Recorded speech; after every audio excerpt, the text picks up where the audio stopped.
নমস্কার বন্ধুরা। এক সময় প্রাচীন ভারতবর্ষে শ্রীকৃষ্ণ বাস করতেন, যিনি কেবল একজন মানুষ ছিলেন না, হিন্দু দেবতা বিষ্ণুর অবতার ছিলেন। শ্রীকৃষ্ণ তার প্রজ্ঞা, করুণা এবং ধার্মিকতার প্রতি তার অটল ভক্তির জন্য পরিচিত ছিলেন। তার সারা জীবন ধরে তিনি অনেককে অনুপ্রাণিত করেছেন এবং পরিচালনা করেছেন। যারা তাকে চিনতেন তাদের হৃদয়ে একটি অমোঘ চিহ্ন রেখে গেছেন। কৃষ্ণের একাধিক স্ত্রী ছিল, প্রত্যেকেই তার নিজস্ব উপায়ে অন্যান্য বিবাহের রাজকন্যা।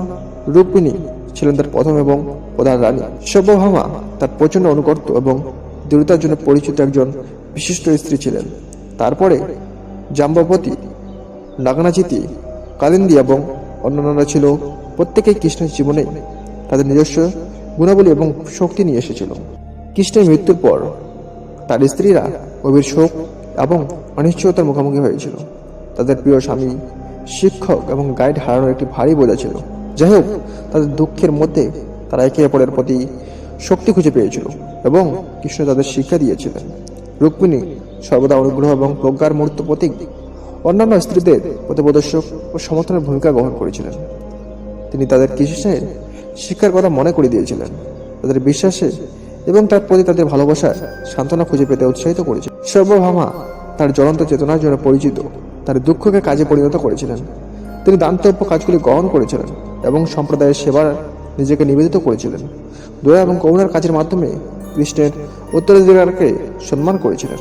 জয়প্রবতী তার ধৈর্য এবং স্থিতিস্থাপনার জন্য বিখ্যাত, ধ্যান এবং প্রার্থনার সান্ত্বনা পেয়েছিলেন। তিনি অভ্যন্তরীণ শান্তি এবং জ্ঞানের সন্ধানে দীর্ঘ ঘন্টা শান্ত চেতনায় কাটিয়েছিলেন। প্রতিটি স্ত্রী তার নিজস্ব উপায়ে কৃষ্ণের স্মৃতি ও শিক্ষাকে তার মৃত্যুর অনেক পরেও সম্মান করতে থাকে। তারা একে অপরের সাথে তাদের বন্ধনের শক্তি খুঁজে পেয়েছিল এবং চিরন্তন প্রেমে তারা কৃষ্ণের সাথে ভাগ করে নিয়েছিল। সময় অতিবাহিত হওয়ার সাথে সাথে তাদের দুঃখ রং হতে শুরু করে। এমন একটি অসাধারণ সংস্থাকে জানা এবং ভালোবাসার জন্য গভীর কৃতজ্ঞতার অনুভূতি দ্বারা প্রতিস্থাপিত হয়। তারা তার শিক্ষাগুলিকে তাদের হৃদয়ে বহন করেছিল এবং ভবিষ্যৎ প্রজন্মের কাছে তা প্রেরণ করেছে, নিশ্চিত করে যে শ্রীকৃষ্ণের উত্তরাধিকার অনন্তকালে স্থায়ী হবে।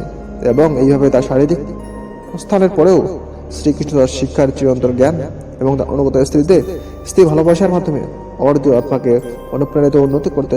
সব বন্ধুরা, এরকম আকর্ষণীয় ভিডিওতে চ্যানেলটি সাবস্ক্রাইব করে পাশে থাকুন। জয় হিন্দ, বন্দে মাতরম, ভারত মাতা কি জয়।